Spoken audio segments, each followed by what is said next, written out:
দয়ার ভাষার তুমি পতিত পাবন বিদ্যাবতী না আমিও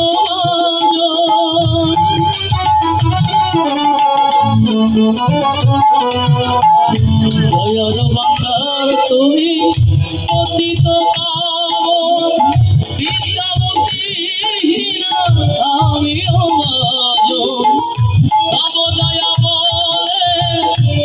যদি তুলে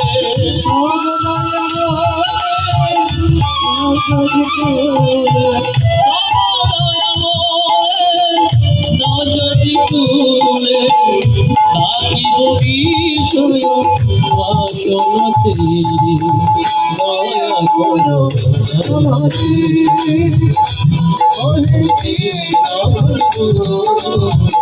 দয়া করো আমারে বলো জয় জয় শ্রী গুরু প্রেমানন্দ ভক্ত মুখে হর হর হরি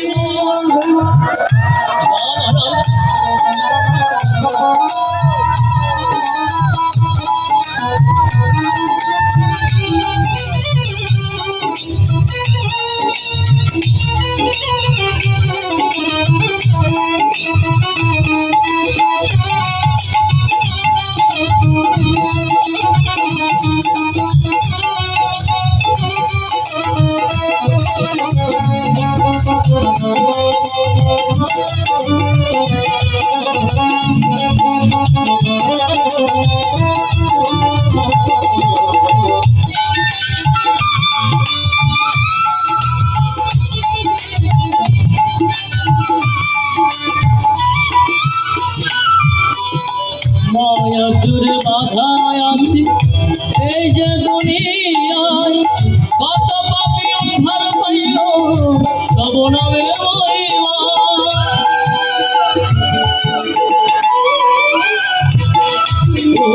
মায়ার জুড়ে বাধা আছি এই যে দুনিয়ায় কত পাপী উদ্ধার পাইল তব মহিমা আমার নাই কোনো ধন বুঝিব চরো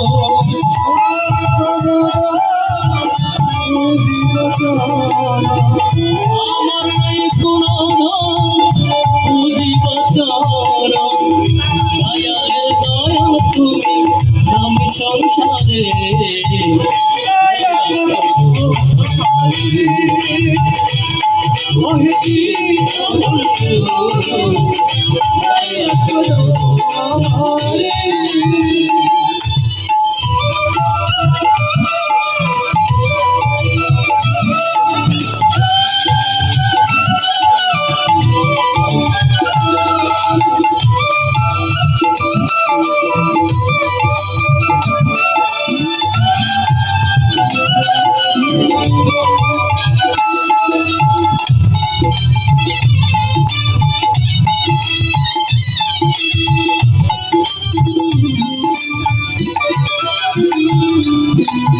অনাথের নাথ তুমি দয়ার সাগর তুমি বিনে মনে কেহ নাই দোষ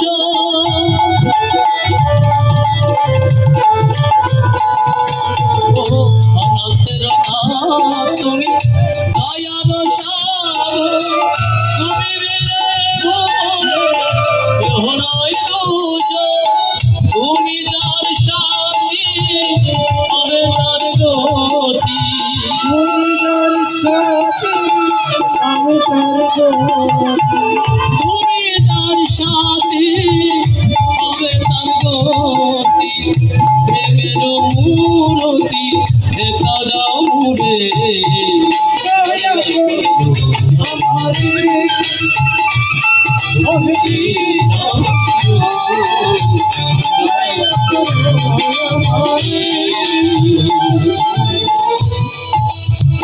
হরে হরে হরে হরে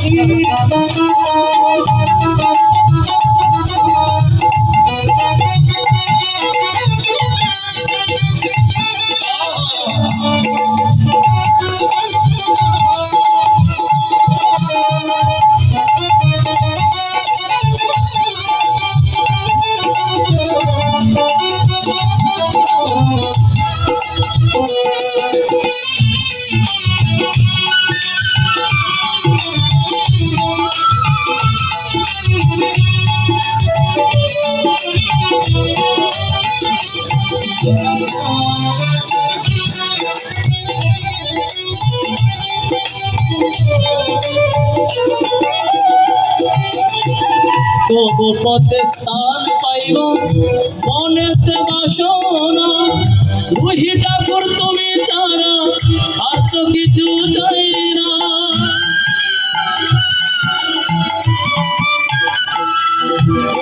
তবু পথে স্থান পাব মনেতে বাসনা, রুহি ঠাকুর তুমি তারা আর তো কিছু চাই না।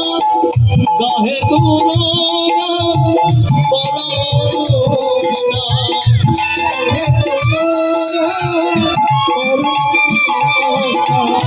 তোমার তবে গুণগান পদমস্থান হইয়া রাধামণি ও চরণ তলে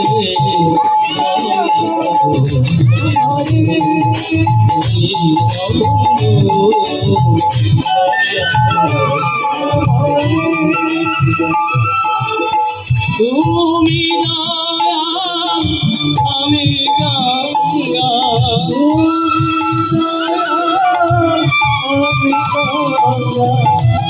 তুমি দয়াল আমি গঙ্গা, কি যে বলে করো দয়া আমারে দয়া করো।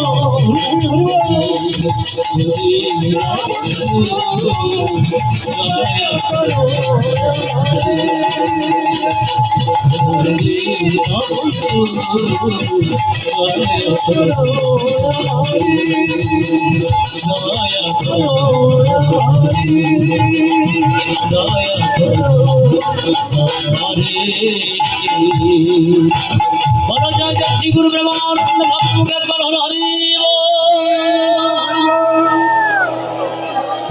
শ্রী গুরু সনাতনী ভক্ত প্রাণ। তা ভক্ত মায়ের কাছে গেলেন, মাকে বলছেন মা, পিতা প্রতিদিন এক মন্দিরের মধ্যে পূজারী ছিলেন, পূজারী প্রতিদিন মাকে ভোগ লাগাতো, ভোগ লাগিয়ে আবার কিছুক্ষণ পরে ভোগ সরিয়ে গৃহের মধ্যে নিয়ে আসতো, সবাইকে প্রসাদ বিলি করতো, সবাইকে প্রসাদ। আর একদিন কি করলেন, ওই মন্দিরের পূজারী মন্দির থেকে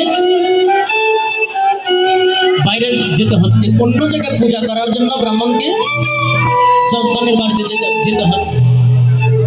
তখন ঘরের মধ্যে সংসারের সন্তানকে বলতেন, বাবা বাবা রে, আজকে তো আমাকে একটু বাইরে যেতে হবে, সময় মতো মাকে একটু খেতে দিস, তাকে একটু আমার কালিমাকে একটু পুজোটা দিয়ে দিস মনে করে।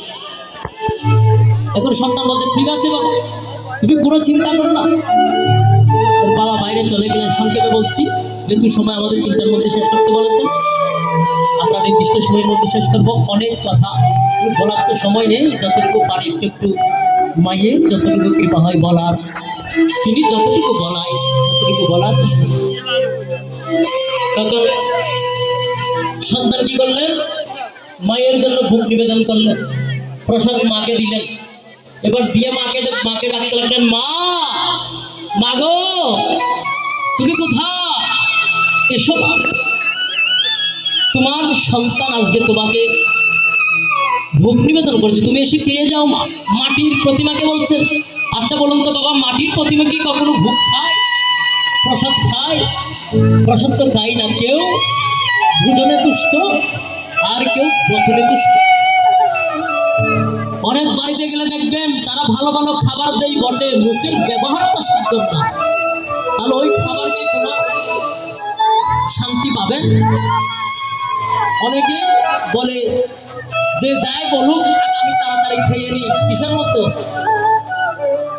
কুম্ভকর্ণের মতো। কুম্ভকর্ণ 6 মাস ঘুমায়, আবার 6 মাস তিনি